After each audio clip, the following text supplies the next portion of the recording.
Teenage Mutant Ninja Turtles 3 sucks shit. Not even regular shit. Putrid, barfed out, roadkill, diarrhea shit. Now you might be saying, well, that's your opinion. Well, yeah, it is. It's my opinion that it's a motherfucking fact that this pile of dog shit called Ninja Turtles 3 is the most god-awful disgrace in human existence. Now, I know you've seen a lot of bad movies.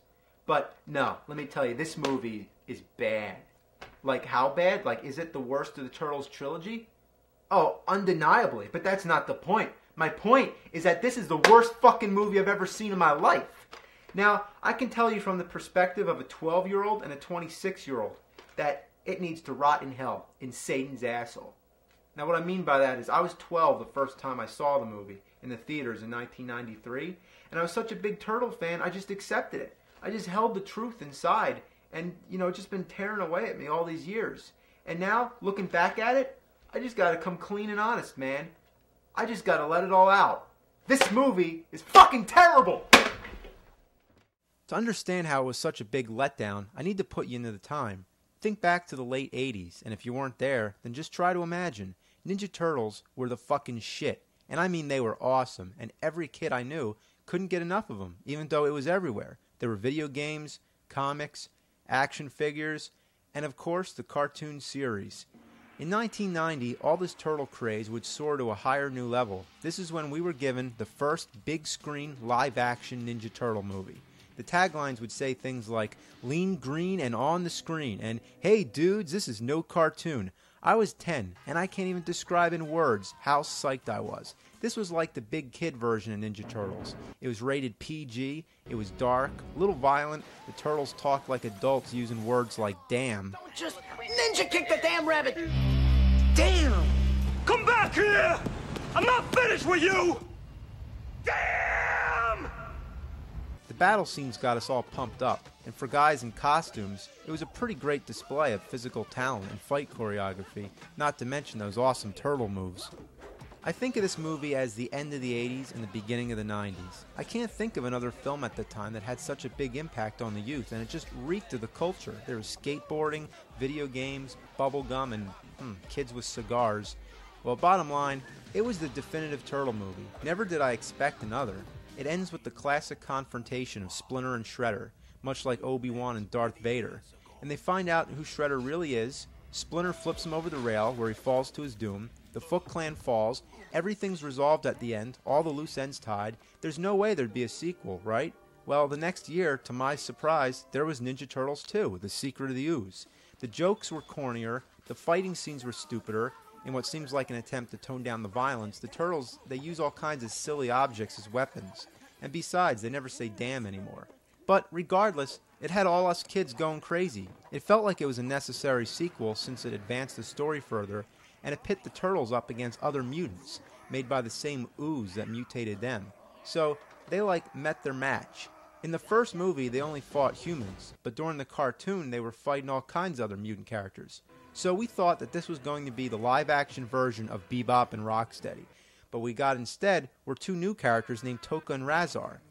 Nevertheless, all my friends at school still called them Bebop and Rocksteady, even though it's kind of obvious that Bebop and Rocksteady were a rhinoceros and a warthog, while Tokka and Razar were a snapping turtle and a wolf. Well, that's true, but the real reason a lot of us called them Bebop and Rocksteady was because we were attached to the TV series and the line of action figures, so we wanted the movies to represent those characters. So now that a Ninja Turtles sequel existed, we knew at this point that there was going to be another. This wasn't just a one-movie deal, this was going to be a series, and we would get to see live-action incarnations of many of our favorite characters yet to come. Or maybe not. We had to wait another 2 years before another Ninja Turtle movie was finally announced. So we're thinking, well, because they're taking so much longer on this one, it's going to be incredible.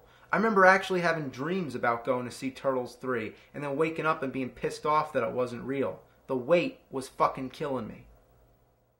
There's already a third Ninja Turtles game on Nintendo, The Manhattan Project. Would that be the subtitle of the movie too? My friends and I all debated what it would be. Would it be Ninja Turtles 3, The Advent of Krang, Ninja Turtles 3, The Revenge of Shredder, Ninja Turtles 3, Enter Dimension X, Ninja Turtles 3, Here Comes the Technodrome? Well, no, we were far off. It was like landing on the zero in roulette. everyone fucking loses. The movie had no subtitle at all. While today, whenever I bring up the film, often people insist that there was a subtitle, Turtles in Time. But to clear that up once and for all, Turtles in Time was the name of the video game, and it had nothing to do with that awful movie. Yes, in the movie they go back in time, but it's to ancient Japan, while in the game they go back to several different times, as well as the future. It was the second Turtles game in the arcade, and it was also on Super Nintendo, known as Turtles 4. But back to my question, why was there no subtitle in the movie? They subtitled the last movie. Well, I have an answer. Look under that title. You see that blank, empty space? Let that be an indication of the blank, empty imagination employed within, and the void it left in our hearts. So who's the villain in this movie? Is it going to be Krang? Since even the first movie, we've been hoping for him. Aside from Shredder, he's the main villain in the show. So will it be A, Krang, B, Baxter Stockman, C, the Rat King, D, Leatherhead, E, all the above? Well, the answer is none of the above. The answer is just a big fuck you to all the kids who are waiting so anxiously to see their favorite characters on the big screen. Then you think, well, Shredder's got to be in it, right? Nope, not even him. Well, there's even more reason to bring him back, because at the end of Turtles 2, Shredder uses the last vial of ooze to turn himself into Super Shredder. Now, Super Shredder was awesome, because he was like a monster, but you only see a little bit of him since he's under the dock, all shrouded in darkness. There's no way the Turtles can even fight him. Remember back to the first movie? They couldn't even beat regular Shredder. Splinter had to take him out, and at this time, in an anticlimactic end, Shredder does himself in by ripping apart the dock. Now, think about this. Would he really die by having a dock collapse on him? In the first movie, he falls into a garbage truck. Casey Jones activates the compactor and crushes the fuck out of him. Now, he comes back in the second movie alive and well. Now, if he can survive that, why can't he survive some falling beams of wood? And besides, this time he's Super Shredder. Wouldn't you have liked to see Super Shredder come back in Turtles 3? Well, that's what I was hoping for, but too bad. Make way for this samurai and this guy on a horse. Yeah, these are our villains of Turtles 3. Norinaga and Walker. I've never heard of them before. Now, you have this huge stockpile of memorable villains from the comics, the TV series, the video games, the action figures, all that, and they just go ahead and bring in two uninspired, stereotyped, mediocre villains. I mean, come on! This is the best they could come up with? Are you shitting me up the ass? And you might say, well, Shredder can't be in it because it takes place in ancient Japan. Well, you know what? That's my fucking point. The movie shouldn't have taken place in ancient Japan. Like, wow, that's original, isn't it? That's never been done a million times already. So now hopefully you can relate to how disappointing this was. But to really understand how inhumanely atrocious this shitload of fuck is, then we need to go over this movie and cover the basics.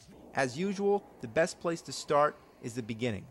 The first two movies open in New York City, which worked really well. It puts you into the right atmosphere, you get a sense of the environment, the crime that's going on, and it just builds up to the Turtles' first appearance.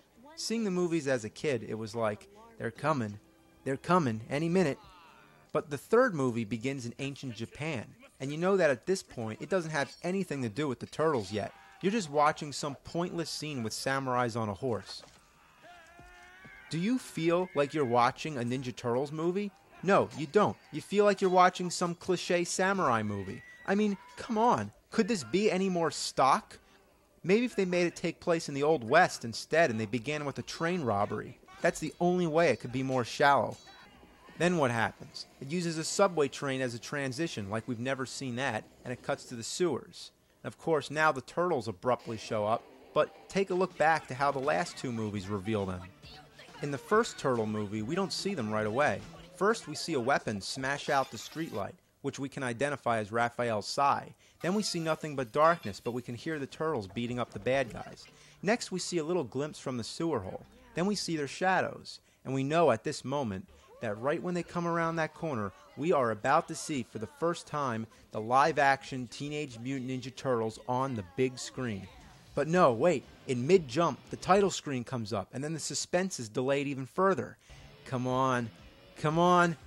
Yeah, look at that. It's awesome. Totally radical. Now that's how you do it. Now let's take a look at the second movie now. It's a little more abrupt, but it works in a different sort of way. This one doesn't rely on suspense, or at least not in the same way. You can say that you're already in suspense as soon as the movie begins. I know I was. I mean, you're thinking, come on, where's the turtles? Who's this guy fighting the bad guys? We don't want him, we want the turtles. And then when those thugs all gang up on him, we know he's in deep shit. And what better time than now? There they are, in the background, out of focus. And then they jump into the air and freeze frame. At this moment, the theater just erupts into a high-pitched wail, kids screaming and applauding, just, going crazy. It was one of the most exciting moments I ever had in a cinema. Now just look at that. How's that for a title screen? Not only are all 4 turtles in the frame, every one of them's up in the air. Now, how's the third movie begin? Well, the turtles just come in dancing to ZZ Top. No build-up, no scenario, no creativity, no fucking thought whatsoever. Now, just look at the turtles. They look like shit.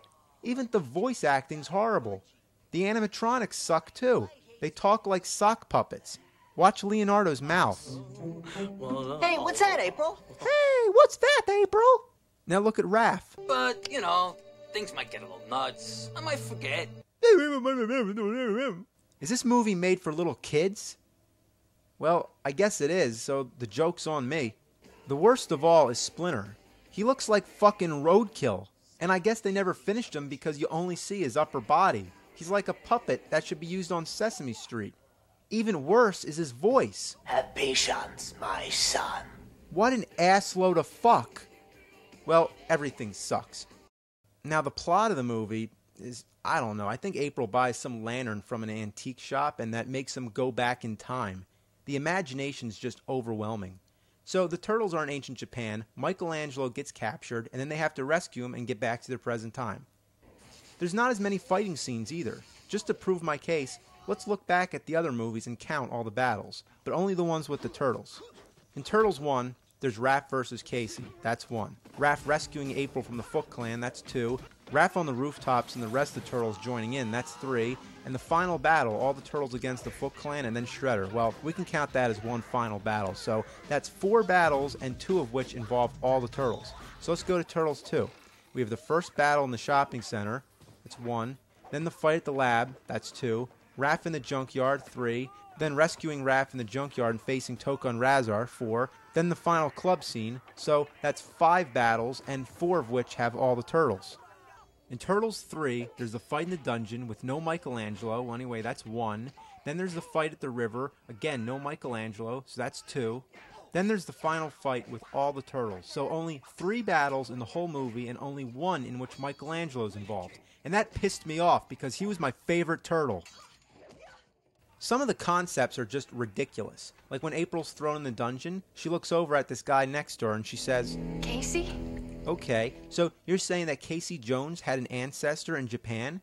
Well, even if I'm going to accept that, why does she call him Casey? Like he's going to respond? And then, just to push this scene over the edge of mockery, they have this rat creep in. And April says, Yeah, you look familiar too. What? You don't mean... Oh my god, they do. I swear, I didn't make this edit. The movie actually fades from the rat to Splinter, implying that that rat is Splinter's ancestor. Now, April never ceases to amaze me. Of course the fucking rat looks familiar. It's a rat. I can't tell one rat from another. And of all the rats that can be crawling around that dungeon, how does that one just happen to be it? And I gotta say, all the planets must have lined up. April meets both Casey and Splinter's ancestor in a matter of seconds.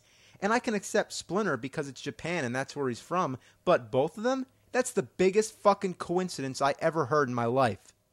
You know the other part I can't stand? This. That turtle duck thing is really getting old. I mean, it was cool the first time, but geez, it's enough of that shit.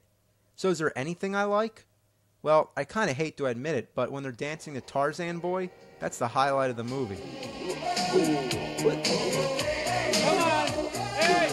Come on, yeah! All the turtle movies are full of bad jokes and constant references to movies or TV shows, but this one just takes it another step to absurdity. The other ones were corny, but this is beyond corny.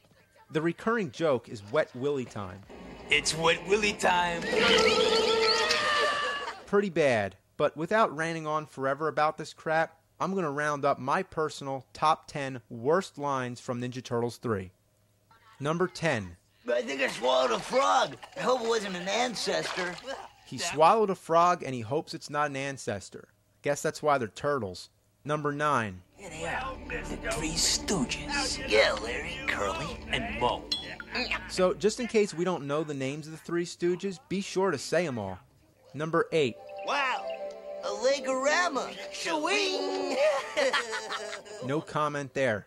Number 7. It's Star Trek time, guys. It's Star Trek time. Number 6. What if we make like a cosmic U-turn and end up back in Godzilla land? Funny, get it? Japan, Godzilla land. Number 5. Oh, it's hammer time. Oh, God. Number 4. Did you hear what he called me, Leo? Yeah, an ugly lump of dung. What? That was an insult, Leo. Not necessarily, Raph. Did you know that in some countries dung is used as a fuel source? Oh, so that makes it a whole lot better. He called Raph a fuel source. I'm sure that's what he meant, too, right? Number 3. We're turtles, friend. The Teenage Mutant Ninja variety. Sleazeball. Yeah. Okay, the line was bad enough, but look at how the turtles react to it. Like, yeah, he really told him off. Alright, number 2, and I'm warning you, it's about to get really bad now. Listen to this one. Hey, you were expecting maybe the Addams Family? I remember seeing that line in the commercial, and I couldn't even believe he said it. It's not really even a joke that makes any kind of satirical sense. Was I expecting the Addams Family? No, I wasn't actually. The Addams Family was probably the last fucking thing that ever come to my mind when I think of Ninja Turtles. What I especially love about this line is the way Donatello nods his head as he says it. And look at how Raph nudges Mike as if saying, yeah, that was a good one. It's like the actors were actually making fun of it because it was so ridiculous. So, are you ready for number 1? Because I don't think I am. Nothing can prepare you for this. Are you sure? You ready? Alright. Behold, the number 1 worst, most god-awful movie quote of all time. Help, I'm a turtle and I can't get up. Ugh. I still can't believe it. Did he really say that? Help, I'm a turtle and I can't get up. Ugh. I'm sorry for playing that again. That's really terrible. Not only is this the worst line of the movie, it's probably the worst line ever spoken in a motion picture. And believe it or not, this line was in the commercials too. And even worse, I distinctly remember in the theater, everyone laughed. I mean, come on. It's not funny. Help, I'm a turtle and I can't get up. Oh, God. All right, I'm back. So what's the best way to end a shitty movie? With a shitty ending. An ending that sucks so hard it scarred me for life. This guy Walker's running away from the turtles, but oops, he forgot his bird. Yeah, that's right. I forgot to mention that part. Not only does this character belong in a totally different genre, but he has this bird in a cage that he always carries around. I'm serious. This movie's totally whacked. So what happens to him? He gets fired at, and then he falls off the roof and into the water. Now, I gotta pause this because I gotta ask, how many times have you seen this shot in a movie? Way too fucking much. It was one of the biggest cliches of the time. What happened at the end of Batman? The Joker falls, same shot. What happens at the end of Dick Tracy? Big Boy falls, same thing. But Turtles 3 takes this cliche to a new level. I mean a whole new level. Watch what happens when Walker hits the water. Did you see that? Here it goes again. There's no splash. Instead, he disappears. But he doesn't disappear. He, like, implodes into himself. I'm really stunned. Like, why'd they do this? They couldn't do a special effect for a splash? But what they could do is make him implode. Now, if you couldn't make a splash, why couldn't you just cut away and then just leave the sound of the splash? That would have actually been more effective. I can re-edit it right now. Watch.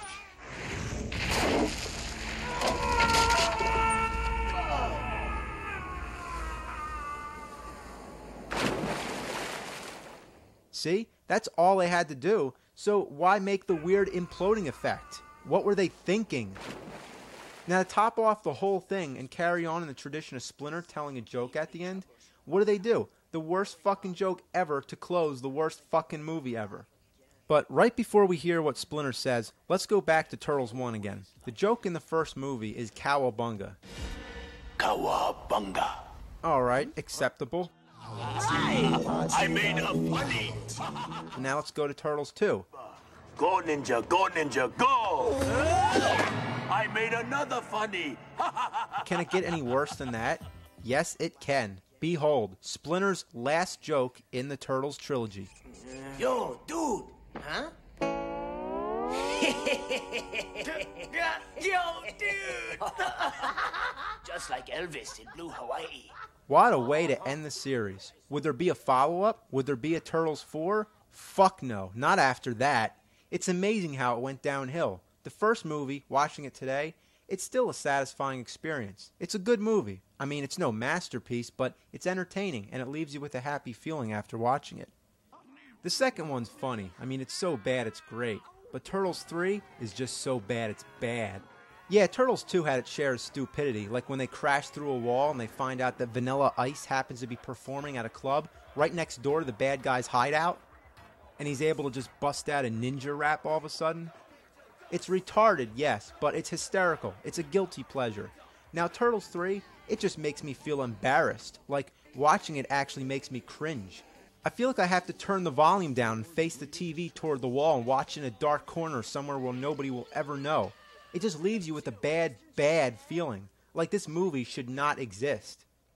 Cowabunga. Cow a fucking piece of dog shit. I'd rather watch crap oozing out of a buffalo's asshole. I'd rather fucking puke diarrhea up my dick. It fucking sucks so much fucking suck it fucks. It fucking sucks so much cocksucker motherfucker bullfuck that, well, something must be done.